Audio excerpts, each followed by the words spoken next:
America के पूर्व राष्ट्रपति बराक ओबामा ने अपनी किताब ए प्रॉमिस्ड लैंड में लिखा कि कांग्रेस अध्यक्ष सोनिया गांधी ने मनमोहन सिंह को इस पद के लिए चुना क्योंकि उनका कोई राष्ट्रीय राजनीतिक आधार नहीं था।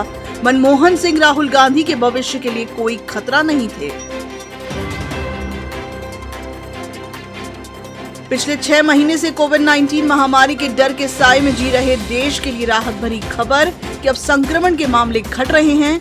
पिछले 10 दिनों से 50,000 से कम मामले दर्ज हुए, तो भारत में संक्रमण का कम होना महत्वपूर्ण। प्रधानमंत्री नरेंद्र मोदी ने ब्रिक्स सम्मेलन को संबोधित करते हुए कहा कि आतंकवाद दुनिया की सबसे बड़ी समस्या।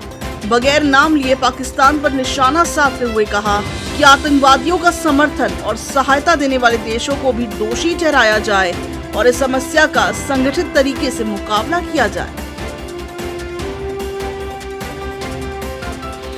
शिवसेना नेता संजय राउत ने एक बार फिर दावा किया कि हमें किसी भी अन्य पार्टी से हिंदुत्व सर्टिफाइड होने की जरूरत नहीं। हम हिंदुत्ववादी थे, हैं और रहेंगे। उन्होंने बीजेपी पर निशाना साधते हुए कहा कि हम उनकी तरह हिंदुत्व की राजनीति का खेल नहीं खेलते हैं। महावितरण की ओर से बिजली बिल वसूल के संबंध में जारी परिपत्र के बाद राज्य के ऊर्जा मंत्री नितिन राउत ने साफ कर दिया कि जिन लोगों को मीटर रीडिंग के आधार पर बढ़े हुए बिजली बिल मिले हैं, उन्हें राहत नहीं दी जाएगी। हालांकि उन्हें किस्तों में भुगतान करने की अनुमति जरूर दी जा रही है।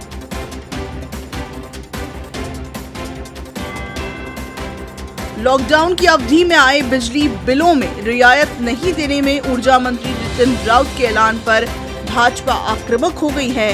भाजपा शहर अध्यक्ष विधायक प्रवीण दटके ने कहा कि अगर जल्द बिजली बिल कम कर योग्य बिल नहीं भेजे गए तो भाजपा सड़क पर संघर्ष करेगी। जिले के स्कूलों के संस्था संचालकों ने 23 नवंबर से स्कूल शुरू नहीं करने का फैसला किया।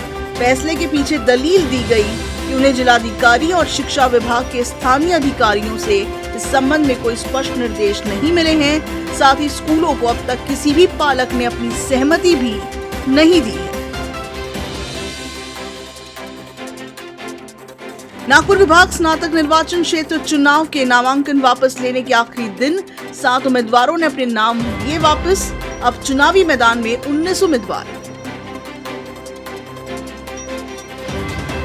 नागपुर में कलमना पुलिस थाने के 4 पुलिस कर्मियों पर जानलेवा हमले की घटना आई सामने। पंजाब के अमृतसर निवासी ट्रक चालक और क्लीनर ने नशे में पुलिस कर्मियों पर धारदार शस्त्र से वार किया। इस मामले में शामिल दोनों आरोपियों को पुलिस ने किया गिरफ्तार। यशोधरा नगर थाने के तहत जोगी अरविंद नगर में एक युवक की हत्या। मृतक 18 वर्षीय तहसीन मोबिन अंसारी।